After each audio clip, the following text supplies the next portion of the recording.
Alright, how's it going, everybody? Welcome back to another iRacing video. This is going to be a little bit different. Normally I would live stream iRacing, but today I'm not doing that. I am going to be looking back at a race that I had recently. So I recently signed up to compete in Connor's Late Model Tour. It's not like a super big series. There were only 4 drivers in this race. You can sign up, and if you want to sign up, there will be a link to the series Discord in the description. Connor will be able to help you from there. But anyways, not a very big league. This was race 1 of the first ever season. So I wanted to do a little video going over what happened from my, not really my perspective, but kind of like my brain, what I was thinking. The series is broadcasted live on Connor's YouTube channel, or sorry, the Connor's League's YouTube channel, which I'm going to put a link to in the description. The first race was broadcasted on Twitch due to issues with YouTube, and unfortunately you can't watch it back, so this is kind of why I'm making this video, so you can see what happened. So the guy on pole is Towel Owen, or it might be Toll Owen, I don't really know how to pronounce his name. So coming to the green flag, Toll is going to take the green, we are underway. And I'll be honest, the race was mostly uneventful, but I want you to look at this 45 car, the green number 45, because Sean V. Woodside was an absolute demon in the beginning of this race. Now, you're going to see Toll pull away a little bit. He's actually got a really nice paint scheme. We had a little bit of an argument on Twitter before the race about the paint schemes, but that's not important. So you're going to see Toll, whatever his name is, pull away at the start. But then, Sean Woodside is just going to become like a driving legend and just absolutely storm to the race lead and take it away. What really, Sean, the biggest advantage he had all race is that his corner speed and entry speed was absolutely incredible. He was able to just drive it into the corner, basically drifting and make it stick. It is pretty incredible what he was able to do. So Toll starts falling back to me, and this is kind of where the first battle of the race comes in. The way Connor has the race set up, there is a caution at lap 50, so we don't have to make any green flag pit stops. We just have to stop halfway in the race, and that's going to come into play in this race. The other driver in the field, I think his name is Ty. Ty's fallen out. He's fallen out of the pack. He's not going to be relevant. All right, so the battle for second. This is kind of where I get to test my skills. Before this race, I had never actually driven the Super Late Model in race conditions. I had only tested at this track. So, yeah, I'm not the most experienced driver. Battle for second, alongside Toll. Let me switch camera views, keep it a little bit interesting. For this race, I decided to go with the Ganassi Lightning Bolt paint scheme, because I thought it looked cool. Anyways, that battle's pretty much over, and at this point, we can just skip forward in the race, because literally nothing happens. So you're going to see in the fast forward here, nothing happens. Here, why don't we go on board? Here's some scenic views. Yeah, let's go on board with me. Nothing happens. I mean, we could just, like, skip forward laps. Literally nothing happens. Can I pull up the relative? I can't. So, yeah. Nothing happens. But, we're gonna stop it here on lap 25. I, am in second place, and in the middle of turns 1 and 2. Sean Woodside, in first place, is in turns 3 and 4. That is the gap between 1 and 2 after 25 laps. Alright, let's keep going. So we keep going. And Toll catches back up. He had a pretty good long-run car over the first stint, but literally nothing happens. I'm going to get dizzy if I keep looking at that. Alright, here's on board. Let's stop it again at lap 36. I am once again in the middle of 1 and 2. Sean, that's the pace car. Sean is once again in 3 and 4. So his lead is continuing to extend because he is just flying away from the field. We can skip forward some more, and this is where I got my first boost of confidence. It's hard to show because I can't pull up the live standings here on iRacing, but I start to close in on Woodside. It's not much, it's just a little bit, but this should give you an example of what I mean. Okay. So here I am on the white lines in turns 1 and 2. This is? Yeah, that's 1 and 2. All right. Woodside is in between those two markings. All right, let's go forward exactly 1 lap. Let's go forward a couple of laps. Okay, so back to the same spot I was in. You're going to notice I'm a little bit closer to Sean. It's not by much. Here, I'll try and get it lined up. but I am a little bit closer, and that's where I get my first real boost of confidence. I'm starting to get much more accustomed to the car in race conditions. I think I'm starting to kind of get into my stride. Throughout the first half of the race, I would say, I was really focused on conserving tires, because I knew that was going to be a little bit of an issue, because of how kind of slippery these cars are. They have a lot of horsepower. Alright, at that point, Toll starts to glitch out. Everybody's glitching out. I didn't realize that, but whatever. Let's skip forward to the, I guess I would call it the competition caution. Sean is just out of view. It was a pretty boring first half of the race. Anyways, caution comes out right about there, and we all come to pit road. And this is the deciding moment of the race. We're going to take a look at Sean Woodside here. Alright, he's coming in. And he's going to pull into his box. That's my pit crew. You can't really see your opponent's pit crew. For some reason, he's going really slow, and that really confused me. But I think he was nervous about getting into his box, and you're going to see he was right about being nervous because he overshoots it and has to back up. And that is where I was able to get the lead. So staying in second paid off because I was able to get the lead. In second is Ty. Third is going to be Sean Woodside, and Toll is able to come out in fourth, or Towel. I'm going to add him on Twitter and ask him how do I pronounce his name. I would also like to point out that Toll has quite possibly the most awesome paint scheme here. Like, okay, I know mine's pretty cool, but that metallic blue is just, like, perfect. The Chevrolet, everything about that paint scheme is perfect. The number is also kind of like his number. He calls it the Signature 09. It's cool. Everything about that scheme is cool. But anyways, alright, we get the lead. And now the real battle of the race kicks off. So we're going to lead for the restart. And Sean Woodside is not happy about that because he has been leading this entire time. And inside my head, I know he's faster than me. I know that he is much, much faster. So if I have any chance of winning this race, I'm going to have to really push to the issue. So coming to the green, we're going to step on the gas, which I tend to be pretty good at restarts. Here we go, green flag, I pull away. We're just going to watch Sean, because he doesn't get a good start. He kind of hangs back. I don't really know what happened with Sean. But we're going to see in a minute here. He is going to come tearing up through the field. So fast forward.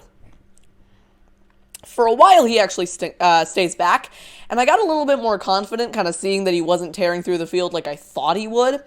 But then he catches Toll, and okay, he gets loose, so he didn't pass him. Yeah. But he catches up to Toll, gets around Toll, catches up to Ty, and I just want to take a look at this. Take a look at the gap between him and Ty. Alright, you're going to see through turns 1 and 2, that is what made him so strong. He was able to just send it into every corner, and he wasn't that bad on exit, which meant he was really strong throughout the whole race. So here he is on Ty, making up some time.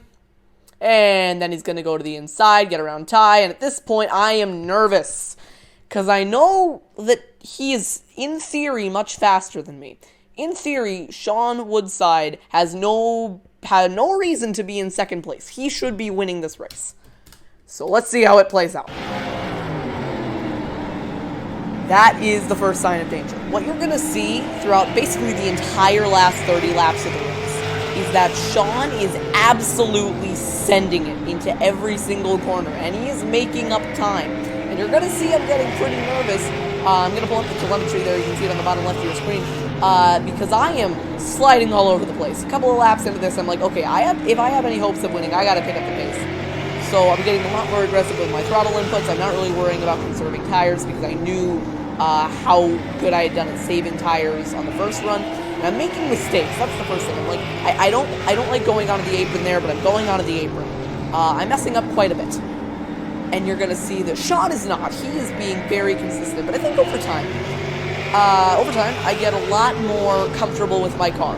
I'm able to push it more. I'm able to be more confident. And I'm not, and while I am getting loose, I know what to do when I'm getting loose. So you can see I'm making some corrections there. I'm able to keep it straight. Coming to lap 70 of 100. With 30 laps to go, Sean is getting closer and closer, and oh no.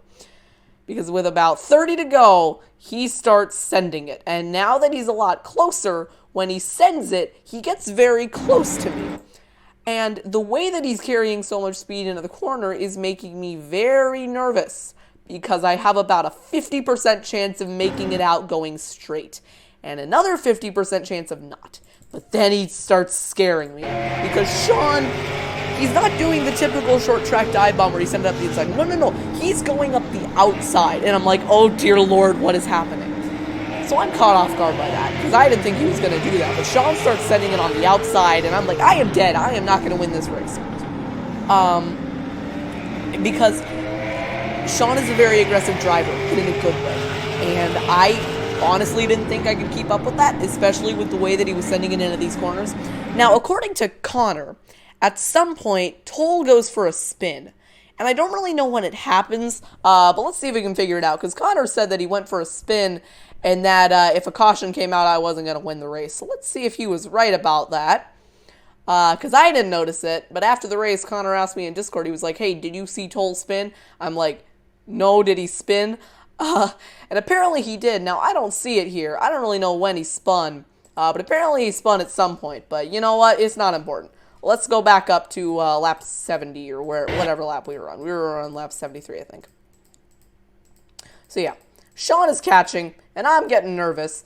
And then he gets really close. And at this point, I'm like, okay, I don't know if I can keep the lead. I'm getting nervous. You're going to see me sliding around quite a bit,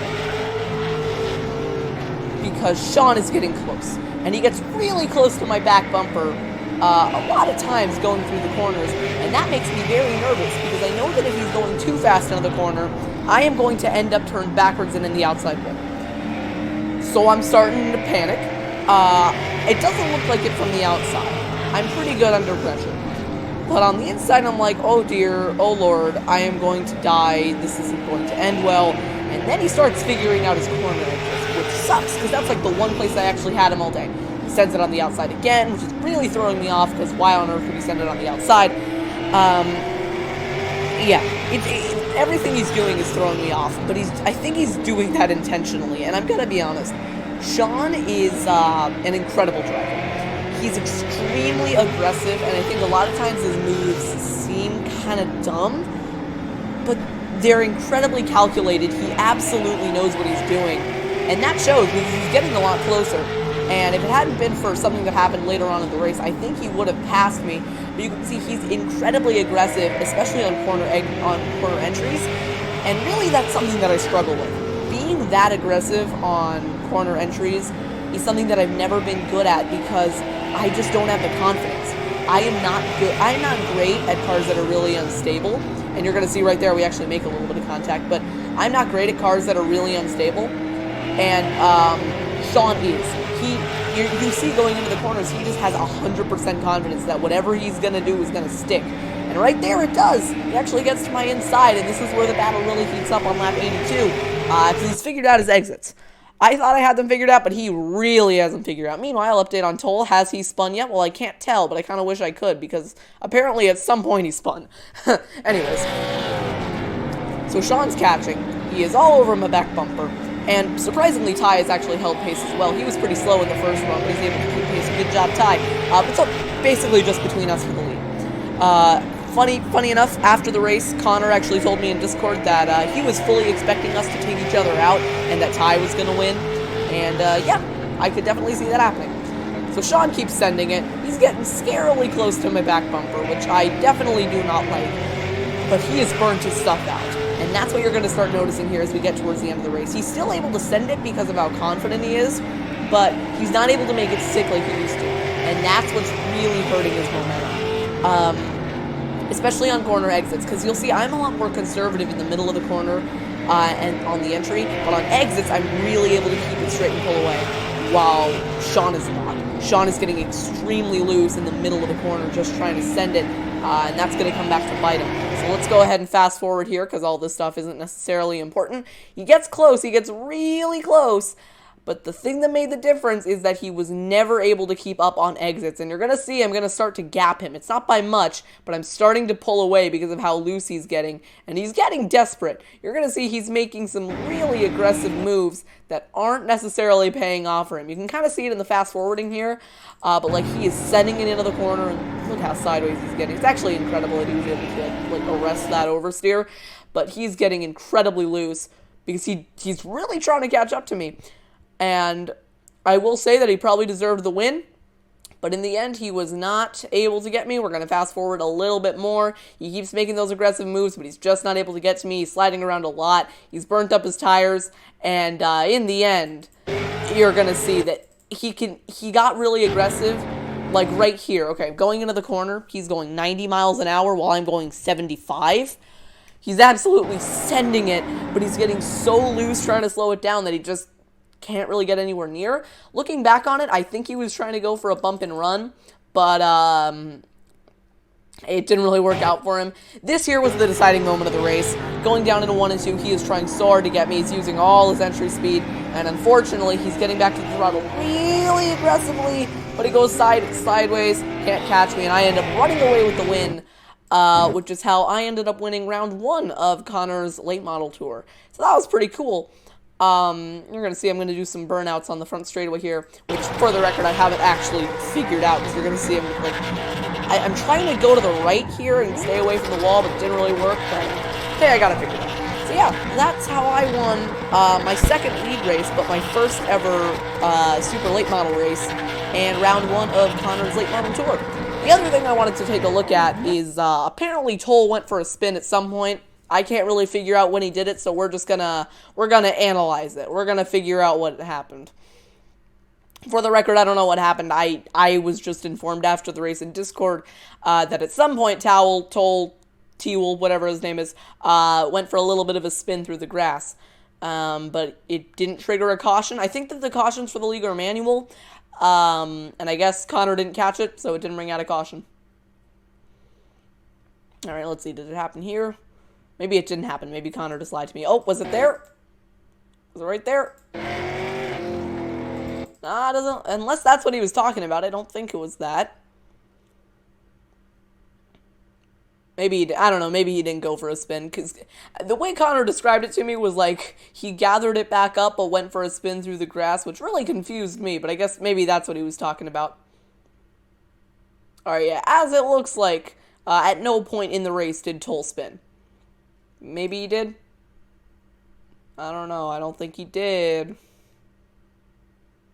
Yeah, it doesn't look like he did. Alright, so that's it. That is how I won my first ever, or not my first ever league race, but my first ever super late model race and round 1 of Connor's late model tour. Hopefully you enjoyed the video. If you did, I am very glad. I might be live streaming round 2 of the series, which is going to be next week at South Boston, but at the same time, I might not. I tend to do better in races when I'm not live streaming. If you want to go ahead and catch one of these races, then I will leave a link to the league's YouTube channel in the description. The next race is going to be either next Wednesday or Thursday. Hopefully you enjoyed, and if you have not yet subscribed, you can, or you don't have to. No pressure. But yeah, this is Jonathan, Motorsports Guy, whatever my name is. I'll see you all next time. Goodbye.